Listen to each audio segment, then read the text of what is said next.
তো বন্ধুরা, আজ আমরা দেখে নেব বাজারে সবথেকে বেশি বিক্রি হওয়া একটি ছোট্ট টর্চ লাইট। টর্চ লাইটের কী প্রবলেম? এটা হচ্ছে কোনো সুইচটা হচ্ছে কোনো কারণে কাজ করছে না, খারাপ হয়ে গেছে। ফার্স্টের ওই লাইটটা তো জ্বলছেই না, আর পিছনে যেই সাইড লাইটটা আছে ওটাও জ্বলতে গিয়ে বারবার সমস্যা হচ্ছে। তাই এটা খুলে নেবো আমরা, আর ভিতরে দেখবো কীভাবে লাইটটা মানে জ্বলে বা ওয়ার্ক করে। আর হচ্ছে কী আপডেট করলে এর আমরা ব্যাকআপটা বেশিক্ষণ পাবো, কি মানে অনেক দিন চলবে, এইভাবে কী আপডেট করলে সেগুলো আমরা ঠিক করতে পারি। এই যে আমরা সুইচটা দেখে নেবো যে সাইড লাইটটা জ্বলছে কিন্তু সামনের লাইটটা জ্বলছে না। এই যে আমরা যখন শর্ট করছি টার্মিনাল দুটোকে তখন তখন কিন্তু চলছে, কিন্তু সুইচটা দিলে আর চলছে না। এই সুইচটা আমরা চেঞ্জ করে নেব। এরপর আমরা সুইচটা আয়রন দিয়ে খুলে নেব।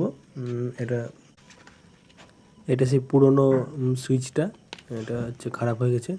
এরপর এটা সোল্ডারিং দিয়ে আমরা এর একটু পরিষ্কার করে নেব, সোল্ডার করে পেস্ট দিয়ে। এরপর এটা নতুন সুইচ আমরা আনবো।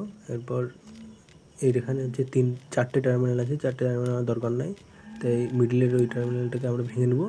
আর ওই তিনটে টার্মিনাল, মিডিল হচ্ছে ব্যাটারি প্লাস, আর এক সাইড হচ্ছে সামনের লাইট, আর এক সাইড হচ্ছে সাইড লাইটটা। এরপর এটা আমরা এখানে লাগিয়ে নেব। তারপর আমরা এটাকে সোল্ডার করে নেব ভালো করে। এটা আমাদের কমপ্লিট হয়ে গেল। এই যে এটা পুরনো সুইচটা আর এটা নতুন সুইচ। এবার এটা আমরা একটু চেক করে নেব লাইটটা জ্বলছে নাকি। এই যে সামনে লাইটটাও জ্বলছে আর সাইড লাইটটাও জ্বলছে সামনে।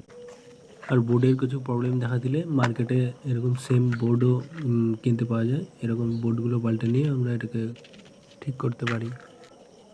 লাইটটা আমরা অ্যাসেম্বল করে নিই, ততক্ষণ আমরা আলোচনা করি যে কী আপডেট করলে লাইটটা আরও বেশিক্ষণ ব্যাকআপ দেবে। এরকম যেমন আমরা লিথিয়াম আয়ন ব্যাটারিটা দেখছি। এই লিথিয়াম আয়ন ব্যাটারিটা যদি আমরা কোনো বেশি এমএইচের লিথিয়াম আয়ন ব্যাটারি লাগাই, তাহলে এটাই তো মোটামুটি 4 ঘন্টা, 4.5 ঘন্টা, 5 ঘন্টা ব্যাকআপ দেয়। এবার যদি আমরা কোনো ভালো লিথিয়াম আয়ন ব্যাটারি লাগাই বেশি এমএইচের, তখন আরও বেশিক্ষণ ব্যাকআপ দেবে। এবার এই লাইটের বোর্ডে যদি কোনো ছোটো জিনিস বা এসএমডি পার্ট খারাপ হয়ে থাকে, তাহলে আমরা গোটা বোর্ডটাই চেঞ্জ করে নিতে পারি। বোর্ডটা 15 থেকে 20 টাকার মধ্যে আমরা পেয়ে যাব, আর সুইচটা মোটামুটি আমরা 5 টাকার মধ্যে পেয়ে যাব। এটা বেশিরভাগ সুইচটা বা চার্জিং পোর্টটাই খারাপ হয়ে থাকে। আমি যতগুলো এই লাইট ঠিক করেছি তার মধ্যে বেশিরভাগই চার্জিং পোর্ট বা এই সুইচই খারাপ হয়েছিল।